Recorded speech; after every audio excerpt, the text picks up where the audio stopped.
जब सगे संबंधी ही शत्रु हो जाए, जब अपना मन ही शत्रु हो जाए तो क्या हो? हमारा मन हमारा शत्रु है। विवेक ना हो तो मन के मारे मर जाएंगे हम।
त्यागे नयके अमृतत्व मानशु, ये माता अमृतानंदमयी मठ का आदर्श वाक्य है। हम स्वयं को सच्चे अर्थों में मनुष्य मानते हों तो जरूरी हो जाता है कि हम अपने मानवीय परम कर्तव्य, परम पुरुषार्थ की प्राप्ति हेतु तन मन धन और जीवन से अर्थात पूर्णतया अपने साध्य का आराधना करें। तन ईश्वर की सृष्टि की सेवा में हो तो मन ईश्वर के नाम ध्यान में। मानव की दुर्दशा होती है तृष्णा और विषय के पीछे भागने के कारण। सत को जानना हो तो विषय वासना अपने शरीर तक की यानी असत की स्मृति को भुला देना होगा, तभी बुद्धि में शुचिता और तृप्ति आएंगे।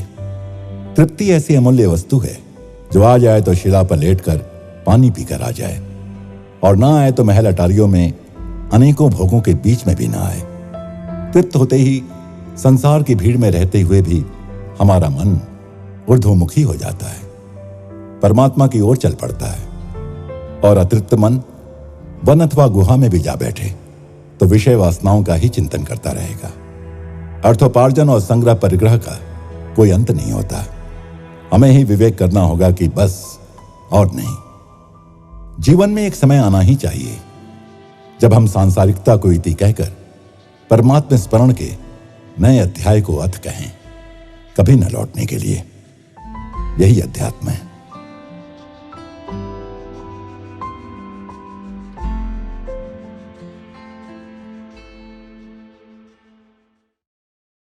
प्रेम स्वरूपी और आत्म स्वरूपी आप सभी को नमस्कार। ഇന്ന് ധർമ്മത്തിലല്ല മോക്ഷത്തിലുമല്ല, വെറും കർമ്മത്തിൽ മാത്രമാണ് നമ്മൾ ജീവിക്കുന്നത്. മോക്ഷം കൂടി ലക്ഷ്യമാക്കി മുന്നോട്ട് നീങ്ങാൻ നമ്മൾ ശ്രമിക്കണം. मोक्ष को परम लक्ष्य मानकर हमें आगे बढ़ना चाहिए, न धर्म न मोक्ष के लिए। आज हम स्वार्थ कर्मों के लिए ही जीवित हैं। किसी को यूरिन इन्फेक्शन हो जाए और एंटीबायोटिक्स न ले तो बढ़ गया तो किडनी प्रभावित होगी। मैं एंटीबायोटिक्स नहीं लूँगा ऐसा कहो तो इन्फेक्शन के दुष्प्रभावों से बचना कठिन होगा।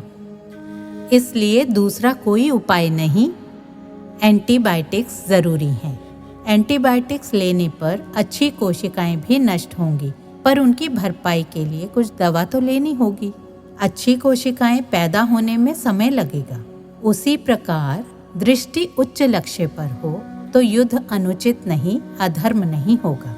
जब सगे संबंधी ही शत्रु हो जाए, जब अपना मन ही शत्रु हो जाए तो क्या हो? हमारा मन हमारा शत्रु है। विवेक ना हो तो मन के मारे मर जाएंगे हम। कोई चोरी करे या हत्या कर बैठे तो मृत्यु दंड हो सकता है। अपनी मनमर्जी से चलेंगे तो ऐसी स्थिति में पड़ सकते हैं हम। लक्ष्य है पैसा कमाना तो कोई हत्या तक कर दे। सोना लूटने गए, कोई पकड़ने आया तो उसकी हत्या कर दी।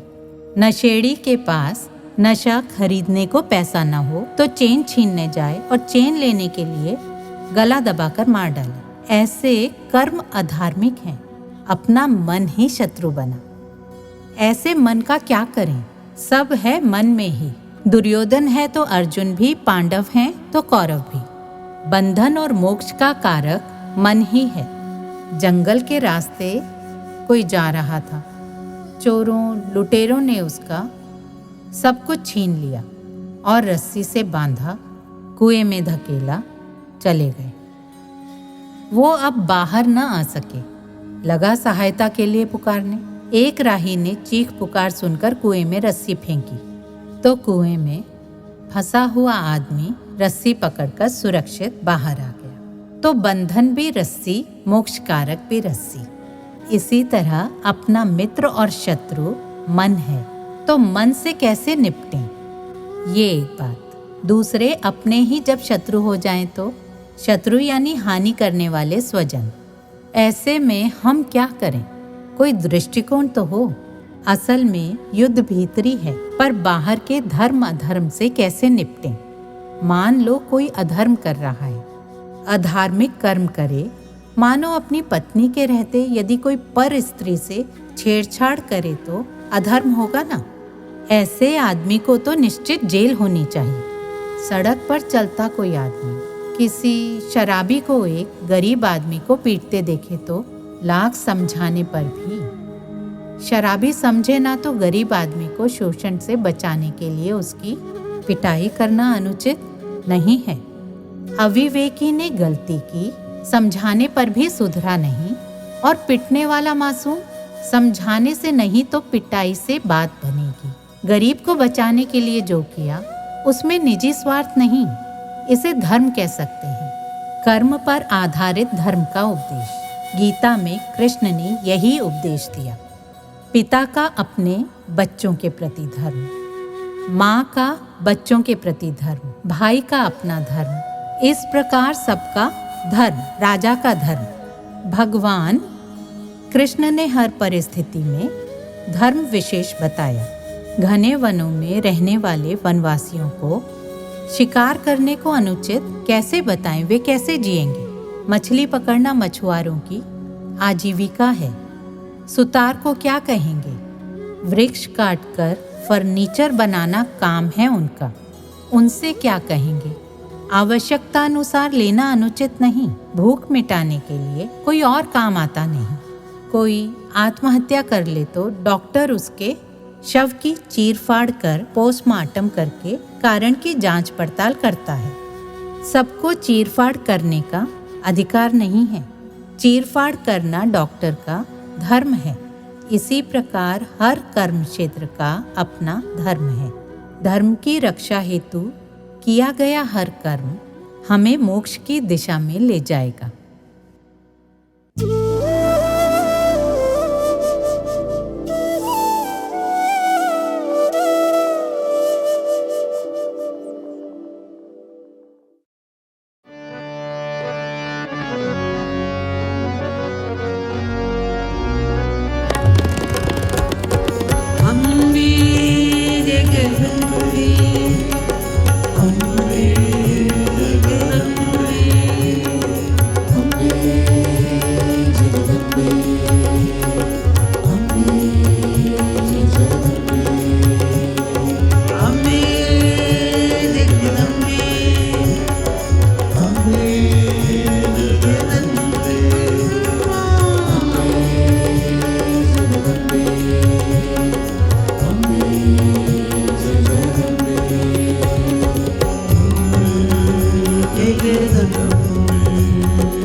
सनशाइन कोस्ट कार्यक्रम के बाद अम्मा और उनका कारवां सिंगापुर की ओर चले।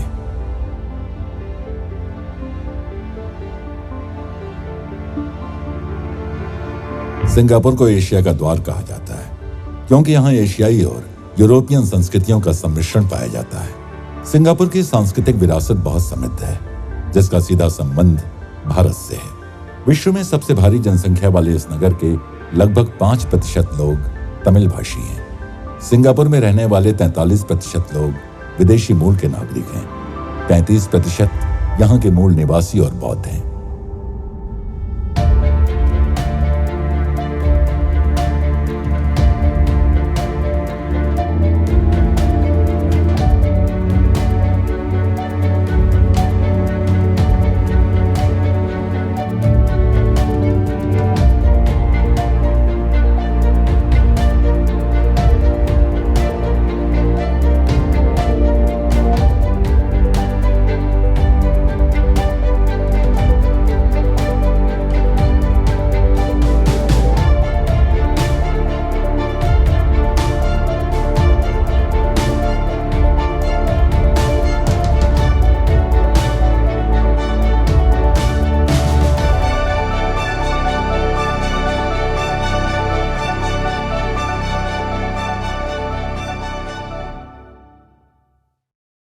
अम्मा सिंगापुर पहुंची तो नगर में उनके स्वागत के लिए भव्य भारतीय सांस्कृतिक परंपराओं का पूर्ण प्रदर्शन देखने में आया।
अम्मा के आगमन पर उनका स्वागत एवं माल्यार्पण करने को उत्सुक धार्मिक जगत के गणमान्य लोगों की सुंदर पंक्ति खड़ी थी। इनमें शामिल थे हिंदू समुदाय के पंडित कलवणपरा अय्यप्पन, पारसी समुदाय के अरवाद खदियाली, बौद्ध समुदाय से बुद्धप्राम देतावी, ताओ समुदाय के मास्टर जोंग सू वैंग, जैन समुदाय के चंद्रकांत शाह जयंतीलाल, ईसाई समुदाय के जेराल्ड, मुस्लिम समुदाय के मुल्ला हदात खान और सिख समुदाय के सरदार हरबंस सिंह। इन सब ने अम्मा के साथ विश्व शांति हेतु प्रार्थना में भाग लिया।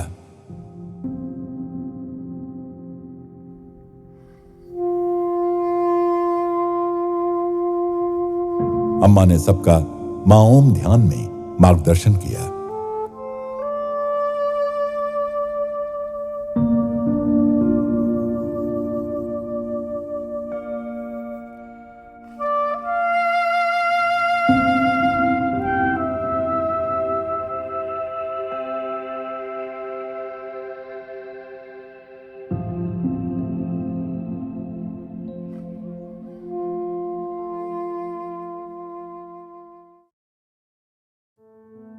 हर किसी को अम्मा अपनी लगती हैं, क्योंकि वो विश्व में उनकी सबसे अंतरंग हैं। अम्मा अपने हर बच्चे के हर सुख दुख से परिचित हैं। उनके बच्चों को भी अम्मा में वो सुकून मिलता है जो जगत में और कहीं नहीं, क्योंकि अंततः वे अम्मा के चरणों में अपने दिल का बोझ रख सकते हैं।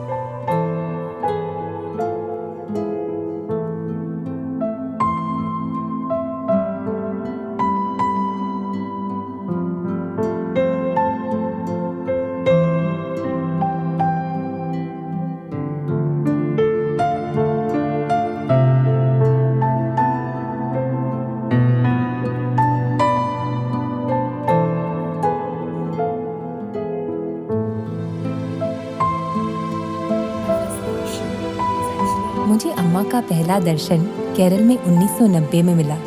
अम्मा की पवित्रता ऐसी थी कि मैं एकदम से अपने विचारों, वचनों और कर्मों के प्रति सजग हो गई। जब मेरे परिवार के लोग मुझ पर शादी का दबाव डालने लगे तो मैं अशांत हो उठी। मैंने आकर अम्मा से पूछा, मैं क्या करूं? अम्मा ने कहा, मैं तुम्हारी शादी करवाऊंगी। और फिर अम्मा ने मेरे लिए उपयुक्त वर ढूंढा। शादी के बाद मैं सिंगापुर आ गई। मेरे ससुराल वाले भी अम्मा के भक्त थे। वे सप्ताह में एक बार अम्मा के आश्रम में सेवा के लिए जाते थे, जो आगे चलकर मेरी साधना बन गई। मेरे परिवार ने मुझे अम्मा से मंत्र लेने की सलाह दी और हम पहली बार अमृतापुरी गए। मुझे अम्मा से कहते शर्म आती थी, तो मैंने उन सब से कहा कि अम्मा मुझे देंगी तो मैं ले लूंगी। दर्शन में अम्मा ने मुझसे पूछा, मेरी बेटी को क्या चाहिए?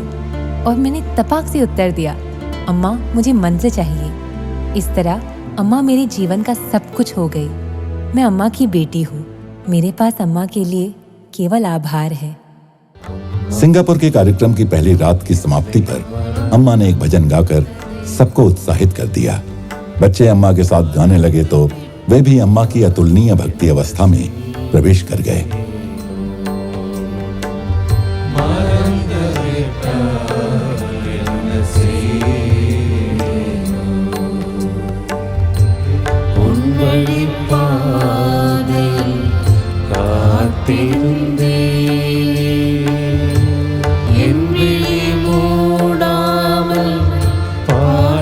காத்திருந்தேனே என் விழி மூடாமல் பார்த்திருந்தேனே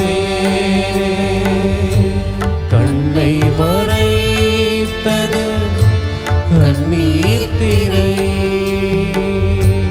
கண்ணை மறைத்தது கண்ணீர் திரை अम्मा रात को गईं तो अम्मा के सभी बच्चे अगले दिन के कार्यक्रमों की तैयारी में जुट गए।